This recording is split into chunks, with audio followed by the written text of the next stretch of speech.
about the show? I'm on a new show called The Jim Gaffigan Show on the TV Land Network, which is the network that used to just show Lassie reruns. Now they don't just show Lassie reruns anymore. Now they got Jim Gaffigan Show, too, and I'm on that show. And what can you tell us about the plot of the show? So Jim Gaffigan is a comedian who probably most people who are watching this know. He's, sort of big, dumpy white guy who eats a lot of shit. And so the show's based on his life. And then I play his wife's best friend and sort of Jim's nemesis. And what can you tell us about your character specifically? He looks like me, but his clothes are so much nicer. His clothes are really, really nice. And have you encountered any challenges in playing that role specifically? I found that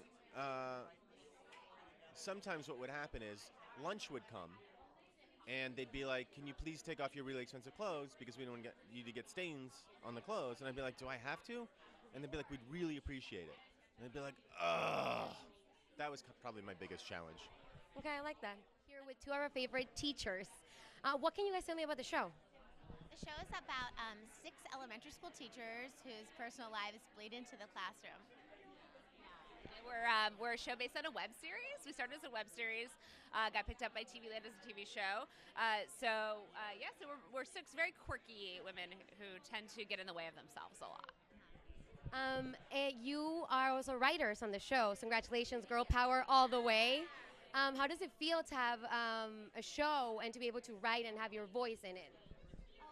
It's such a cool experience, especially we've all been friends and we formed an improv group, 7 years ago now, and Caitlin put the group together, and so we all know each other so well, so we can write for ourselves, but we can also write for each other, and everyone brings such a unique voice to it that when it's all combined, it's this great, quirky, weird voice that that really I think makes it unique. Yeah, it's unbelievable how much creativity and power and say in things that we've been allowed with this show. TV Land has been unbelievable in really supporting our voices, and they're changing as a network in this really interesting, cool way, and it's been amazing to be part of that. So anytime we've thought, oh, maybe we shouldn't do what we would normally do because it doesn't fit a certain thing, they've gone, no, we want your voice, we want you, which is kind of one of those moments where you pinch yourself and think, am I dreaming?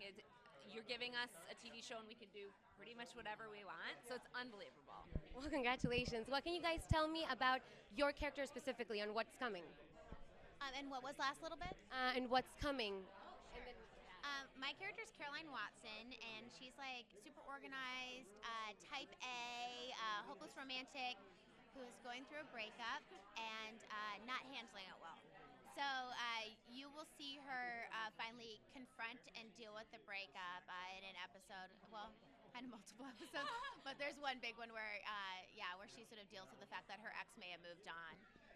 Yeah, and so my teacher's name is Deb Adler, and Deb Adler is, she's Wiccan, she was goth in high school and is still a goth, hasn't let it go, still has the bad eyeliner, and she got picked on a lot in high school and elementary school, so she is now a crusader for the bullied. So she's really into squashing down the popular kids and lifting up the bullies, which in itself is bullying, so she's a little bit of a hypocrite. But in the series, you'll see her actually confront one of her high school bullies, and deal with that, as well as all kinds of other weird, dark, goth stuff that she is so tragic about. But our characters actually are very, very different, but we interact a lot. So it's sort of an interesting clash of personalities when we do. We joke about how hopefully, next, if we get a second season, do the Patty Duke episode where we find out we're cousins,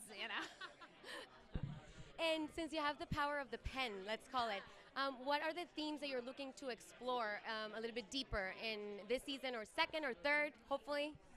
Well, I think one of the things that is the reason that we did the show to begin with and how we did the web series was because we're performers and coworkers, but we're friends. And so that's the thing that we try to keep with the show as well, that we like to explore the relationships between the ladies, and I think that's something that we'd like to continue doing. Yeah, I think exploring what it's like to be a woman in your 20s, and what that's like, especially when you have this role of shaping youth to be something really spectacular when you yourself haven't lived life enough to be the person to necessarily dole out that advice. So I think we deal with a lot of those themes that women face in their 20s and into their 30s and their whole lives, be it something really like feminine and gross or love, you know, so all the whole spectrum. And are there any specific experiences that you've gone through with teachers, or if you have kids, your kids or your nieces and nephews, that sort of shaped your characters and the way you're writing? Well, I would say in terms of shaping my character is based on 15-year-old me. Like, I was a little angsty goth girl in an upper middle class, like very, suburban neighborhood where everyone wore Abercrombie, and I tried to kind of rage against it, but was ridiculous. So for me, writing for my character, I really am making fun of myself. And in terms of some of the teaching experiences, Caitlin Barlow, one of the other Katydids, taught 4th grade in Chicago Public Schools. So we take some of her experiences and heighten those too. So Yeah, I would say when I was developing the character, I wanted to start with the breakup, because I basically wanted someone who had to be sunny and happy all the time, and how she wasn't able to be. So that's like the sort of whole thing, that she's trying to be sunshine, but she's a little bit rain cloud right now. And as actors, how is it working with kids? How has been your experience? it's been a trip.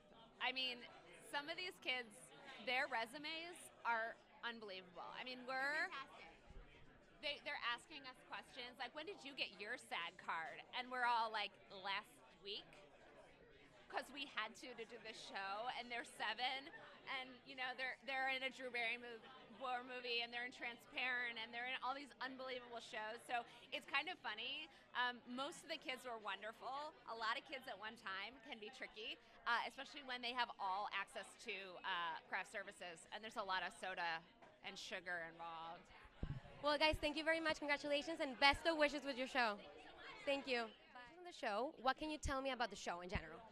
Well, the show is called Impastor. We're premiering July 15th on TV Land, and it stars the brilliantly funny and inappropriate Michael Rosenbaum and myself as Dora, his church assistant. And it's about a guy who's just sort of a down-on-his-luck ne'er-do-well who, through a series of events, ends up pretending to be this town's openly gay new pastor. And my character is responsible for hiring him. And it's really funny and dark and weird, and I'm really proud to be a part of it. And I think, you know, in terms of TV Land, they've sort of rebranded themselves, and they're going in a much edgier direction. And our show, not only is it dark and edgy, it also is sort of it has this new comedy format in that, yeah, we're kind of a traditional like single cam comedy, but then we also have this procedural element rolled into it, and every week it's going to end in a cliffhanger. And Marcia Monroe, who plays Alexa, said it best. She was like, it's exactly what you want in a great TV show wrapped up in a perfect comedy burrito. Like, it is. It's great. I love that. I know, me too. What surprises can we expect from your character specifically?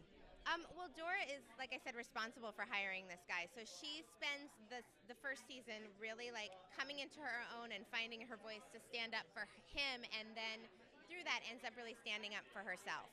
And it's definitely fun to play a strong woman and a woman finding her voice and being able to defend herself. And so that happens, and there's just a lot of dirty stuff that's going to happen on Impastor. I don't know how else to say it. You just have to tune in. Great, thank you very much, and have a great Comic-Con. Thank you. Happy birthday. Thank you very much. I'm turning 43. I'm not afraid to say my age. I'm 43, so it's a good year. It's a good age. 43 was a good year too. I think Tommy Dorsey and his band. Anyway, go ahead. Sorry. So I'm Josh, this is Shelly. Josh and Shelly. Is this the Josh and Shelly show? No, we just met as we sat down. All right. They haven't even started yet. You're already kicking them out? Fuck, Wendy. You need to get it started. Let's get it started. Yeah. I'll do that. So congratulations on the new show. What can you tell us about the plot of the show? You know, it's a guy who is a small-time crook and con man, and he steals this guy's identity and finds out that he's now the new gay pastor of a small town called Ladner, and it's a balancing act. Can he pull this off? And he's a pot-smoking atheist, and he's surrounded by people who really believe in God. So throughout, we see, is this divine intervention? Is there a God?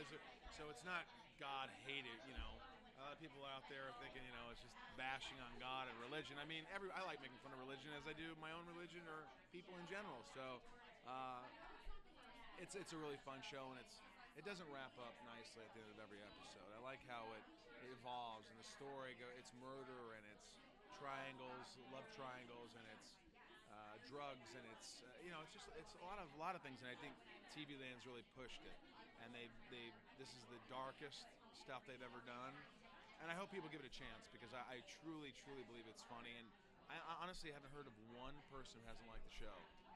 Honest to God, I have not. I watched the pilot and thought it was great. Right, I don't think you think anybody could say this show sucks. I just really I think you have to be blind. That's how strongly I feel about the show. I think I think the worst compliment I had was it was pretty good, and that was the worst. I mean, it's early, but so far the reviews are good and people are digging it, and I just want to make people laugh and have a good time. It's 20 minutes out of their night. So you've been best known for playing a villain, and now you get to play this sort of comedic anti-hero. How has that been? Yeah, it's like Lex Luthor to Lex Loser. It's great because, as we know, Lex Luthor was so flawed, and I've talked about this so much. But when you find about his past and what he's gone through, and his childhood, his upbringing, and you feel for him. And I think with Buddy is you start to feel for him as well. It's like, why did he get to where he is now? Why is he a con man? Why has he had no luck? Why does he want to jump off the bridge in the opening scene of the pilot? Why does he want to kill himself? And you kind of feel for him. You realize he's just this lovable idiot who's never had a break, and he's trying to figure it out. And it's really fun to play a guy who's just, it feels like he's winging it. Imagine having to lie, everything you say is a lie, and remember what you say. And so it's not only lying to the congregation, but lying about your past and who you are, and coming up with sermons. It's a treat. It's hard, but it's fun. In terms of your character specifically, is there what was your biggest challenge in terms of tackling this character, which is pretty much two-sided? Is really making it believable, and also making it believable not only to the characters who I'm talking to, but to the audience. Like, is he really, would I buy this? So really keeping it grounded, and I learned that from playing Lex Luthor because I kept the character grounded. I never wanted to, I wanted him to be vulnerable. I wanted him to be real, and Buddy's a real character, but he's a goofball.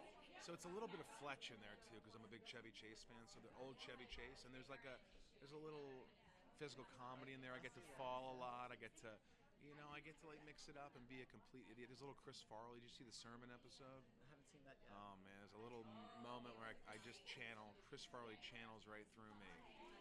Good Lord, it's good Lord. Believe what I tell you. So it's fun. Yeah. So did you grow up religious, going to temple, and did you have anything to pull from there, just in religious communities at all? I really don't know a lot about religion. I don't, and I always felt like everybody should believe what they want to believe, and the reason we have war and the reason people die is because people tell each other what they should believe in. And if people would just shut the fuck up and just live their lives and be happy, it'd be a better world. And so my parents always taught me to respect everybody's religion. You want to believe that? Believe that. Don't put your religion on other people. If they want to join you, they'll join you because they believe what you believe. And so I wasn't raised very religious. I was bar mitzvahed, but probably just for the money, because you get a lot of money from your bar mitzvah. But there's a little something I like from every religion, and I think ultimate religion for me, good religion, is family and being a good person and being a good human being. And hopefully Buddy Dobbs in the show will learn that eventually. We don't know. It's a rough start. Well, thank you very much for your answers, and congratulations. Thank you. And happy birthday.